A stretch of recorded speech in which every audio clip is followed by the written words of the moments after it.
chers abonnés, bonjour. Je suis Marlène Cagé et je suis heureuse de vous retrouver aujourd'hui.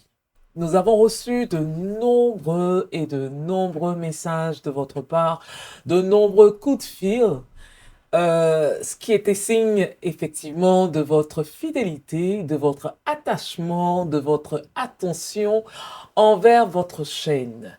Et nous vous remercions infiniment. Vous savez, vous nous avez aussi manqué. Alors, quoi de plus normal d'accueillir une dame exceptionnelle? Vous la connaissez peut-être, sûrement, mais de toutes les façons, vous en apprendrez davantage sur elle au cours de cette émission Une femme, une histoire. Bonjour, Aimée. Bonjour Marlène. Ok. Qui es-tu? Mon parcours, qui je suis?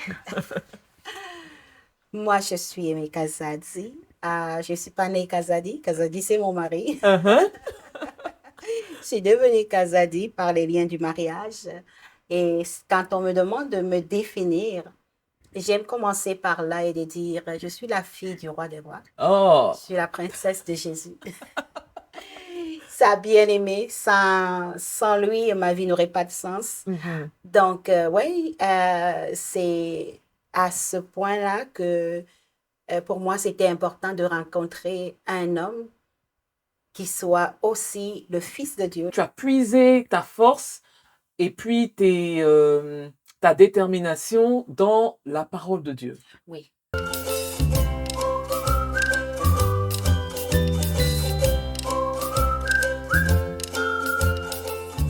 Ça a été, ça c'est un des éléments que je ressors de ce que tu viens de nous expliquer déjà. Oui. Et puis, est-ce qu'il n'y a pas eu des moments où même la garderie, tu avais envie d'abandonner? Oh, que oui. La garderie, ce qui est intéressant à savoir, c'est que quand j'ai commencé la garderie, en ce moment-là, ben, j'étais rendue en même temps à l'église directrice de l'école du dimanche. Et euh, je gérais à l'école du dimanche tout ce gros département, mon mari et moi. Et en plus, c'était plus moi parce que lui, il faisait son MBA en ce moment. Donc, il était constamment pris par les études, mais moi, j'étais disponible. Donc, comme j'étais disponible, ça lui permettait à lui de terminer ses études aussi tranquillement. Mais je gérais l'école du dimanche où j'organisais des retraites des enfants, des camps, des camps pour les enfants, des camps de vacances, Ok. gérer tout le kit des moniteurs et faire les structures, les cours et tout. Donc, là, À un moment, tu étais submergée. moi, je viens d'une famille de 10 enfants et je suis l'aînée. Donc, j'ai eu affaire aux enfants toute ma vie. Ok. Mais j'ai commencé à être fatiguée. Ok. J'étais fatiguée. Je sentais que j'avais de moins en moins de patience parce que je cognais la quarantaine déjà. On n'a plus la même énergie que lorsqu'on a 20 ans, vous savez. Alors, ça commençait à devenir un peu lourd parce que le matin, je n'avais plus autant d'entrain. Et c'est là que je pense que papa a eu pitié de moi. Il a dit, elle va brûler. C'est ça. Et donc, tu t'es inscrite, comme tu disais, tu t'es inscrite en travailleur social. Je me suis inscrite au Collège de la Cité pour faire une technique en travail social. Ça, j'avais pas cette information. Parce que là, je me disais, je veux retourner aux études parce que je ressens que c'est ce que je dois faire, mais je ne veux pas étudier pour étudier. Parce que quand j'ai étudié Proverbe 31, j'ai compris que le Seigneur avait une destinée pour moi et que cette destinée s'alignait avec ma profession. Faire une chose qui est différente de ta profession, c'est comme t'étirer émotionnellement et ça ne fonctionne pas. Pendant le temps que j'ai fait la garderie, je me suis rendu compte que c'est tellement agréable de pouvoir joindre l'utile à l'agréable. Et de pouvoir réunir ta profession et ta vocation de sorte que ta profession elle-même devienne ta vocation. Que je ne sois pas en train de servir Dieu là-bas et ici, je me contente de gagner de l'argent. Je voulais que même mon service au niveau professionnel soit une façon de servir Dieu, soit un territoire de service. Et c'est là où je me suis rendu compte que dans la Bible, c'est ça qui est ça. Ok. Je m'apprêtais justement à poser la question pour dire, ça c'est ce que tu ressens, mais est-ce que tu nous conseillerais, par exemple, aujourd'hui, pour toutes les personnes qui nous écoutent, tu nous conseillerais à faire comme toi, c'est-à-dire que regarder la vocation en fonction de son appel et matcher le tout pour que justement on soit libre de servir correctement, j'allais dire, on peut dire ça comme ça, correctement et librement, avec tout son cœur. Oui, je le crois à 100%. Et c'est d'ailleurs l'une des choses que j'enseigne lorsque j'enseigne le Proverbe 31 chaque année. Il est impératif. J'ai trouvé que je me suis sentie libre et je me suis sentie vraiment connectée. Pour moi, le travail n'est pas une job, un fardeau que je dois faire. Non, c'est mon ministère. Et comme je disais, on voit l'exemple de Joseph en Égypte. Quand Joseph est arrivé en Égypte, il n'a pas donné des applications pour travailler. C'est son don qui lui a offert un job. C'est son don. Qu'est-ce que tu as en toi? Quel est le don qui est en toi? Quelle est la capacité naturelle que Dieu a déjà mis en toi? Ça, c'est ça qui est ton don. Et comme je vous expliquais tantôt, quand j'avais 18 ans, on a fait un jeûne à l'église, des jeunes filles. On priait que Seigneur, révèle-nous. Qu'est-ce que tu nous appelles à faire plus tard? Quel est le métier qu'on va faire plus tard? Et je vous assure que le Seigneur m'a répondu, il a dit, conseillère, tu es une conseillère. Moi, j'avais aucune idée que le counseling, c'était un métier. Je ne savais pas. Si j'avais su, j'aurais pas fait tous ces... J'aurais pas fait tous ces détours. Infirmière, garderie, travailleur social. Avant la suite, d'ailleurs? Non, parce que c'est vraiment là, pendant que je faisais mon travail social, que il y a l'Université Saint-Paul et puis l'Université de Laval qui sont venus présenter le programme de psychothérapie. Et pendant qu'ils expliquent, j'ai dit, mais c'est pas possible, il y a un métier comme ça. Et il y a un métier comme ça. Parce que c'est exactement ce que je fais, gratuit, tout le temps. Et là, il y a des gens qui se font payer par heure pour ça. J'étais tellement curieuse. Et puis, j'ai dit, ah, merci Seigneur, parce que c'est ce que je fais depuis longtemps. Donc, si ça va me donner un diplôme pour que je travaille dans le secteur, et que je puisse en même temps gagner ma vie et ne pas être dans le besoin, Seigneur, je te remercie. Je te dis merci de m'avoir stoppé, parce que si tu ne m'avais pas stoppé, je serais en train de rouler dans je ne sais quoi, dans des choses qui ne sont pas vraiment moi, et je serais toujours frustrée. Merci, parce que tu m'as montré le chemin. Mais là, j'étais rendue j'étais encore en train de faire ma technique en travail social. Ça voulait dire qu'il fallait que j'achève la technique, j'aille faire le baccalauréat pour aller faire maintenant en plus mes 2 années de maîtrise pour pouvoir accéder à ce métier. Et quand j'en parlais à mes professeurs, ils disaient, t'es folle, ce n'est pas possible. T'as quel âge toi? Je dis, j'ai 40 ans. En ce moment, j'avais 40 ans, j'ai 40 ans. Tu as tout le courage là pour aller faire ça. Je dis, mais je crois que Dieu est celui qui rachète le temps. Ça ne me dérange pas. Et il disait, mais c'est cher, ça va te coûter des yeux de la tête. Il dit que mon Père est celui qui a l'or et l'argent. S'il m'a fait connaître cela, je sais qu'il va m'ouvrir des portes. Et c'est comme ça que je me suis lancée. Je dis merci vraiment à mon mari qui a été vraiment super. Il a dit, darling, je suis avec toi. Quel que soit ce que ça va coûter, il y a des sessions où je ne pouvais pas payer et que c'est lui qui a payé. Il y a des sessions où Dieu a fait des miracles et puis j'ai eu vraiment la somme qu'il fallait pour payer. Il y a des sessions où j'étais tellement fatiguée, même dans mon corps, mais où Dieu m'a donné la force. Et aujourd'hui, 5 ans après, parce que ça m'a pris un parcours de 5 ans. 5 ans. Normalement, j'aurais fait 7 ans dans ce parcours-là. Mais j'ai fait ça en 5 ans. Pourquoi? Parce que j'accumulais des cours. Des fois, je prenais 6 cours par session pour raccourcir.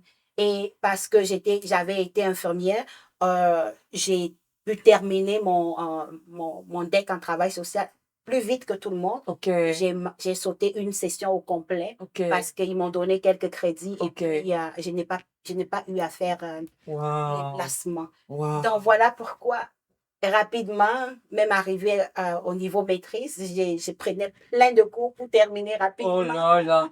Pour vous dire que à tout âge, on peut s'inscrire, Ouais, on peut faire des cours, c'est possible, C'est possible. c'est totalement possible. Mhm.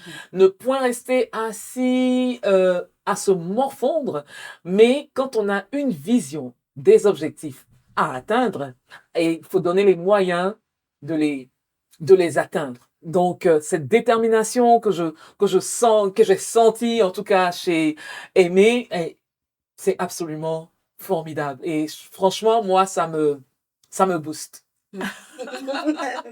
Ok. Et donc, aujourd'hui, tu es psychothérapeute. Mhm. Et dis-nous un peu à ce niveau, un psychothérapeute, il fait quoi? Mhm. Un psychothérapeute, qu'est-ce qu'il fait? Un psychothérapeute, d'abord, c'est un thérapeute de l'âme. Et quand je parle de ça, ça me fait sourire parce que quelque part, je me suis rendu compte que mon rêve est accompli. Je voulais être médecin et finalement, je suis une sorte de médecin, mais médecin de l'âme. Parce que les médecins de la médecine naturelle, de la médecine normale, ils s'occupent du corps. Ils réparent ce qui est brisé dans le corps. Un psychothérapeute est un expert des maladies de l'âme. Donc, il s'occupe de ce qui se passe dans l'âme. Au niveau des émotions, les traumatismes de l'enfance, les traumatismes qui nous arrivent dans la vie et qui nous laissent déboussolés.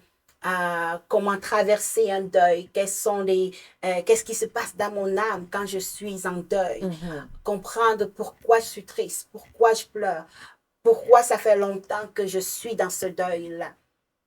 Ça prend un accompagnement thérapeutique. Et quand on parle de thérapeutique, thérapio, du mot grec qui veut dire guérison. Guérison. Donc, si on veut remettre le mot dans tout son ensemble, c'est un métier de guérisseur, guérisseur de l'âme. Donc, voilà. Je l'ai dit tantôt, tu es entrepreneur, tu es aussi pasteur.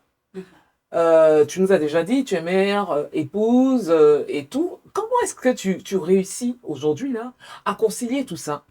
D'abord, si je veux répondre à ta question, Marlène, concilier pour moi n'a jamais été une, comment dire, une nécessité qui s'impose.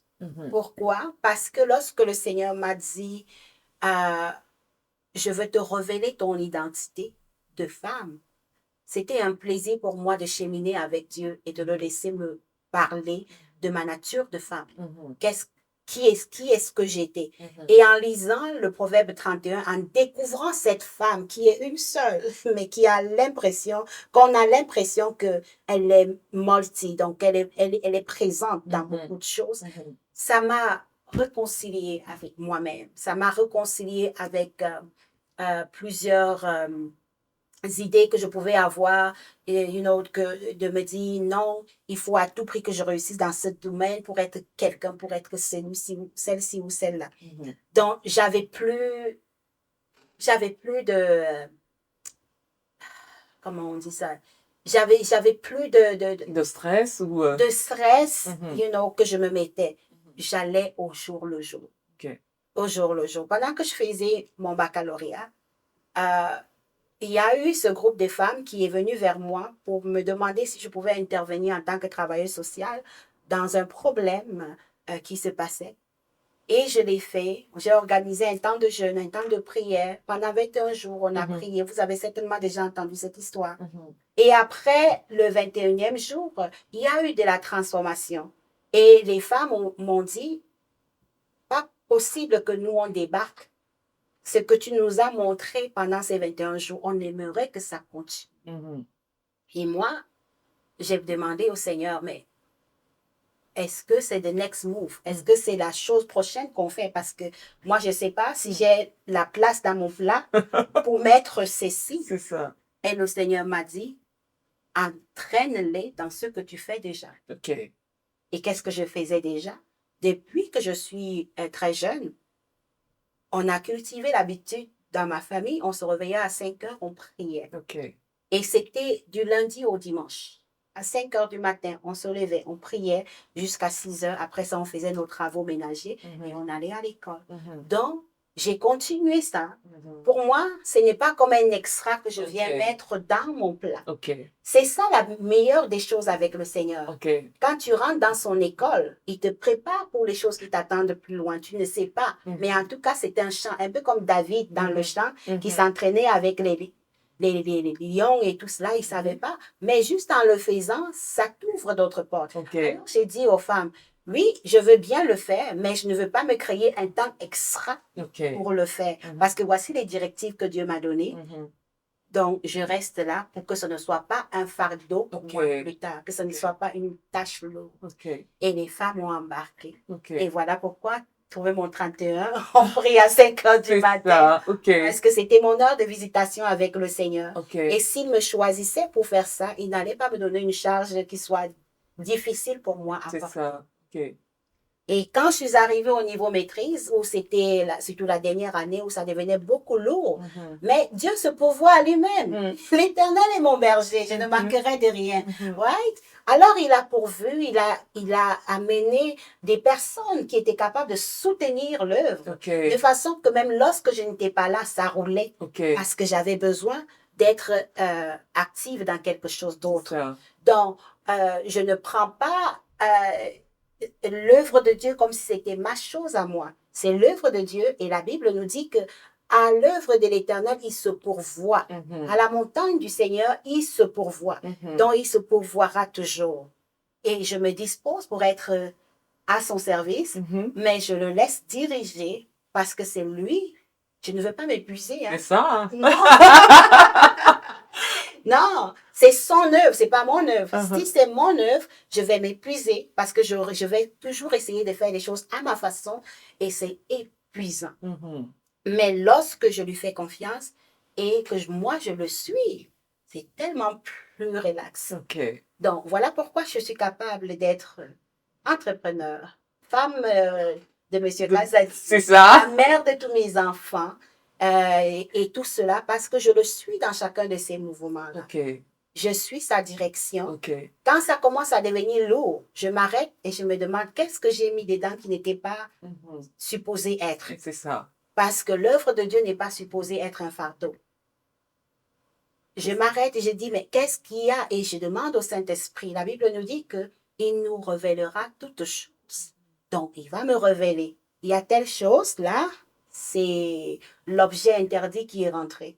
Alors, je m'arrête. Même si ça va me coûter, je l'enlève. Et dès que tu l'enlèves, il y a un plaisir qui revient à le servir et à marcher. Alors, et quels sont vos projets? Quels sont tes projets à court, moyen et long terme? Autant point de vue professionnel, surtout que là, tu viens d'ouvrir les bureaux. Et je sais que tu travailles déjà avec un très grand psychothérapeute ici au Canada. Et je vous le dis, sans faux fuyant et sans trop lancer de fleurs, que Pasteur Aimé, aujourd'hui Aimé, tout court, est une personne choisie. C'est vraiment une personne de qualité. Parce qu'avoir terminé sa maîtrise, ouvrir son bureau et être accepté déjà pour travailler avec une des personnes les plus expertes sur le continent américain du Nord, si ce n'est Dieu et si ce n'est le professionnalisme, si ce n'est la qualité, je ne saurais ce que c'est. Quels sont tes projets, autant pour le cabinet, autant pour trouver mon 31? Quels sont tes projets? Mes projets vont tous dans le même bac. Comme je le dis, j'aime pas être dispersée. J'aime mieux quand j'avance comme il faut. Donc, j'ai eu le désir dans mon cœur de m'établir en cabinet privé, de partir en pratique, on appelle ça chez nous pratique privée, donc d'avoir mes propres locaux où je peux recevoir des familles, des couples et des individus dans un cadre totalement confidentiel où les familles, les couples et les individus peuvent venir et puis parler, trouver la solution pour les choses qui les dérangent. Donc, ça, c'était mon projet à court, à long et à moyen terme aussi, parce que c'est comme une cumulation, un point de cumul, pardon, de tout ce que je fais. Ça veut dire quoi? Avec Trouver mon 31, c'est un ministère pour développer les femmes, par les femmes et pour les femmes. Il y a des fois où on invite les hommes, il n'y a pas de souci. On n'est pas sexistes, nous autres. On croit qu'on est appelé à marcher ensemble, à se développer ensemble. Mais il y a une particularité qui est propre à la femme. Et la fonction que Dieu m'a donnée, c'était de pouvoir aider la femme à découvrir son identité. Dans Proverbe 31, verset 10, qu'elle découvre sa valeur. Et lorsqu'elle a découvert sa valeur, lorsqu'elle sait qui elle est, she can thrive, elle peut s'épanouir. Donc, c'est cela notre objectif avec Trouver mon 31. Ce qui fait que parce que c'est un bassin de femmes, des fois, j'ai là-dedans des femmes qui ont besoin de plus que juste les temps de prière que nous apportons ou les temps de communion fraternelle. Elles ont besoin des soins thérapeutiques. Et ce n'est pas des soins qu'on peut faire là, devant tout le monde, au-dessus des gens ou comme en passant. Elles ont besoin peut-être parfois même d'un suivi sur un long terme. En ayant un cabinet qui offre cet aspect, cet endroit-là, thérapeutique et confidentiel, ça leur permet de venir faire des soins sans histoire. Et nous avons aussi le ministère des couples, le ministère Eden, avec mon mari. Parfois aussi, lorsque nous faisons ce ministère, donc au travers des conférences, des formations que nous amenons aux couples, il y a des couples qui sont beaucoup plus fragiles ou plus curieux de savoir comment ils peuvent améliorer la dynamique qu'il y a dans leur couple. Alors, ce n'est pas lors des séances de groupe qu'on peut régler ça. Leur problème est particulier parce que chaque couple est unique, chaque couple est particulier. Donc, c'est l'occasion pour eux de venir nous voir, de venir me voir en tant que professionnel et que je puisse les accompagner pendant le temps qui nous serait imparti. Et ils ont un accompagnement professionnel. Ce n'est pas du counseling en ce moment-là, c'est de la thérapie. Il y a une différence entre le counseling et la thérapie. Des fois que je peux offrir des interventions de counseling sur la ligne, avec les femmes, avec les couples, mais jamais je ne ferai de la thérapie de cette façon-là. C'est toujours dans un cadre précis, confidentiel. On offre de la thérapie parce que c'est un acte protégé.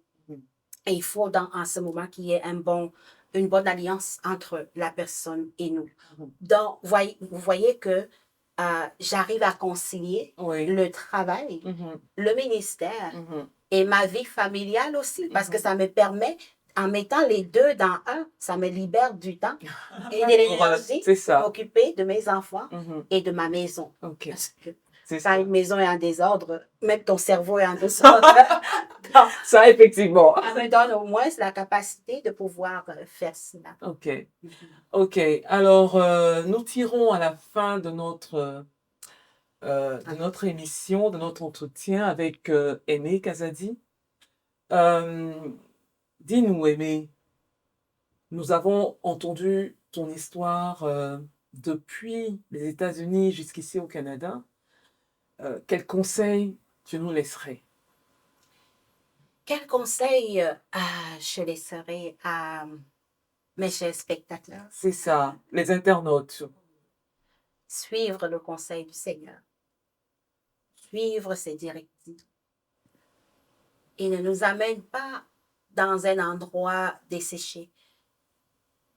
Des fois, on tourne dans nos vies, on tourne en rond parce qu'on a du mal à lui faire confiance. Mais quand tu lui fais confiance, tu lui tiens la main. Il y a des choses que peut-être tu ne comprends pas. Il y a des situations que peut-être ça ne fait pas de sens pour toi. Mais tant que tu as les yeux fixés sur lui et que tu le suis, il t'amènera au bon port. Toujours, toujours au bon port.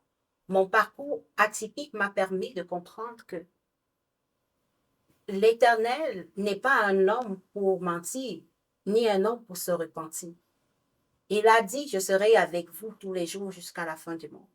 Il a dit, déposez sur moi tous vos fardeaux et je vous donnerai mon repos. Et il a dit, il a encore dit, quelles sont les promesses que Dieu a dit. Pendant que nous sommes dans cette vie-ci, et je parle un petit peu peut-être à la clientèle de l'immigration,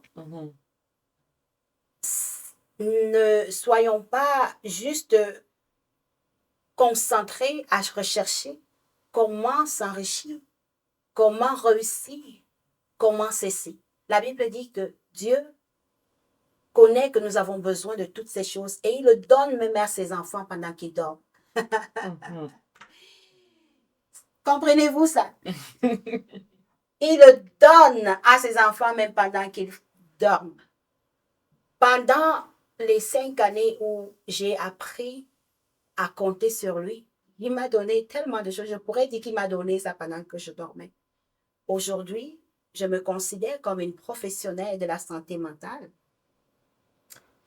un pasteur, mais beaucoup plus et au-dessus de tout cela, une mère, une épouse, parce que c'est ça qui me définit premièrement. Je suis une épouse, je suis une mère. Je pourrais avoir toutes les réussites de ce monde-ci, mais si mon foyer est détruit, si mes enfants sont abandonnés ou réduits à rien parce que je suis occupée à rechercher les titres, les positions sociales, ça ne servirait à rien. Le Seigneur m'a fait grâce.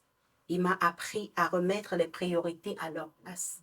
Et pendant que je m'occupais des choses qui étaient prioritaires, il a amené devant moi comme sur un plateau les choses qui hier étaient pour moi prioritaires, mais qui ne le sont plus aujourd'hui parce que je comprends que c'est pas ça qui définit qui je suis.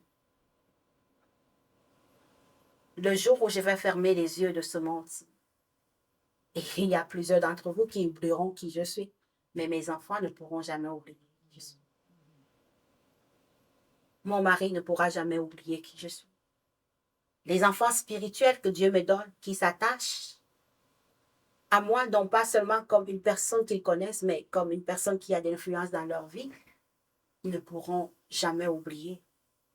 Et c'est cela notre héritage. C'est ça que nous devons travailler à laisser. Beaucoup du Seigneur, beaucoup de Christ, beaucoup de sa grâce dans la vie des autres. Amen. Amen. Pasteur Aimé, là, on a découvert Pasteur Aimé sur ce plan.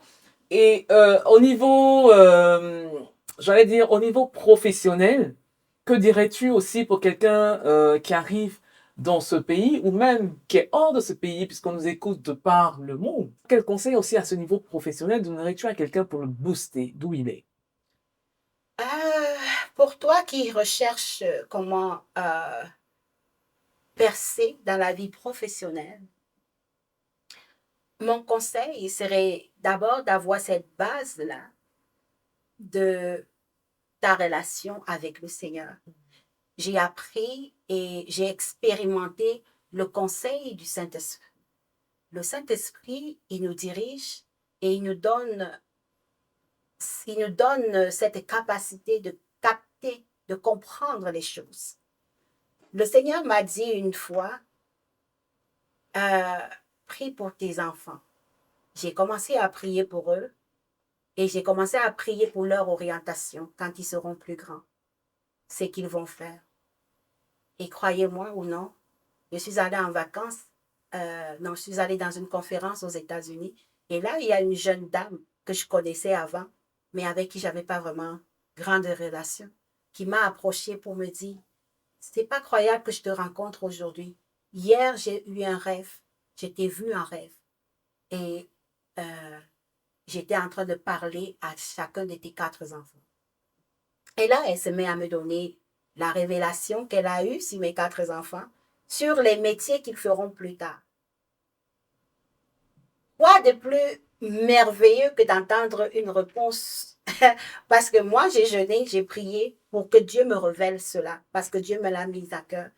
Et voilà que Dieu me parle au travers de quelqu'un, de chacun d'eux. Et c'était précis, vraiment précis. Qu'est-ce que ça m'a amené à moi en tant que maman? C'est que je ne m'inquiète plus pour eux. Je sais que Dieu a préparé quelque chose de précis pour eux. Mais je sais que j'ai cette responsabilité de les guider, de les encourager dans leur nature pour qu'ils arrivent à ce qu'ils vont faire plus tard. Donc, c'est quelque chose qui nous manque en tant que parents, de pouvoir capter cela et lorsqu'on le comprend, ça rend notre parentalité un peu plus facile. Donc, je t'encouragerai peut-être que tu n'es plus un enfant ou tu es un adulte et ça fait longtemps que tu tournes en rond, te demandes, mais qu'est-ce que je fais? Ça doit donner quoi? Arrête. Prends un temps de prière. Le Dieu que nous prions, il répond aux prières. Il n'y a pas des sortes de prières qu'il répond et d'autres pas. Tout sujet de prière est important pour lui. Et surtout ça, parce que ça fait partie de ta destinée. Si tu tournes en rond dans des métiers qui ne t'épanouissent pas ou qui ne font pas, on ne travaille pas seulement pour de l'argent. Non, c'est ton don. Quand Dieu t'a mis dans cette terre-là, il t'a donné un bagage. Il y a quelque chose qui t'accompagne. Il y a un talent naturel. Il y a un don. Dieu est bon. En t'envoyant sur la terre, il ne t'a pas envoyé nu pour que tu sois misérable et tu tournes en rond. Ce serait cruel. Il a déjà mis une capacité, quelque chose de naturel en toi. Trouve ce talent-là, ce don-là, ce quelque chose que tu as déjà mis en toi. Là. Va dans la prière. Dis, Seigneur, montre-moi. Ouvre pour moi des portes. Envoie-moi des gens qui sont capables de m'aider dans cette orientation. Et je ne te donne pas une année ou deux pour que tu donnes un témoignage. Que voici, ma vie a pris un tournant total et je suis épanouie dans ce que je suis en train de faire. Ton métier ne devrait pas être dissonant de ton appel. Parce que ton appel vient confirmer ce pourquoi Dieu t'a envoyé sur la terre. Il n'appelle pas un prophète qui devait être un mécanicien. Non. Et si le prophète doit être un mécanicien, ce mécanicien-là va avoir son garage et les gens qui viennent dans ce garage-là ont besoin de dons de prophétie. Et son don de prophétie va l'aider aussi à la réalisation des choses, de la gestion de son, son shop. Donc, Dieu est bon. Il est bon. Il y a en toi déjà les dispositions pour cela. Et pendant que tu parles de ça, Marlène, cette année, j'ai ressenti que ce serait une année de la percée au niveau professionnel. Le Seigneur nous dit qu'il nous amène dans des verbâturages. Il y a des personnes comme ça qui ne savent pas, mais c'est quoi exactement? C'est une année pour transitionner et rentrer réellement dans ces verbâturages-là. Et on aura des spécialistes dans le domaine du développement professionnel qui vont être avec nous tout le long dans Trouver mon 31 et qui vont faire des séminaires et la convention de l'année prochaine, de cette année qui vient là, sera aussi sous cette forme-là, le développement professionnel. En tout cas, merci beaucoup, Pasteur Aimé, merci beaucoup Aimé Kazadi. Nous avons été enrichis, mais je vous dis, moi personnellement, j'ai été beaucoup enrichie par ce que j'ai entendu aujourd'hui et j'espère que cela a été votre cas. Nous n'allons pas vous laisser partir sans vous donner les contacts de Aimé. Si elle le veut bien, bien sûr. Mais oui. Ok.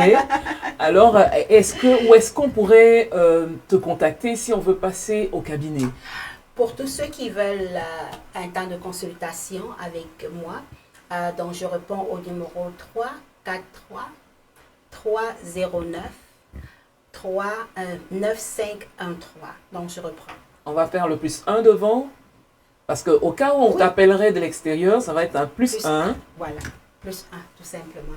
Donc c'est 343 309 9513. Ou vous pouvez aller en ligne sur mon site web pour remplir le formulaire.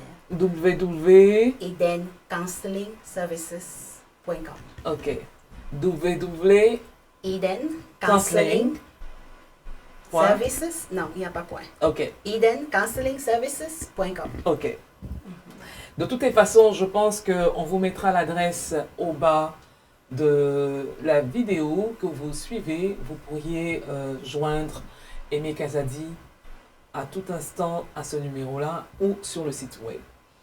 Pour aujourd'hui, je vous dis merci d'avoir été là à nous suivre.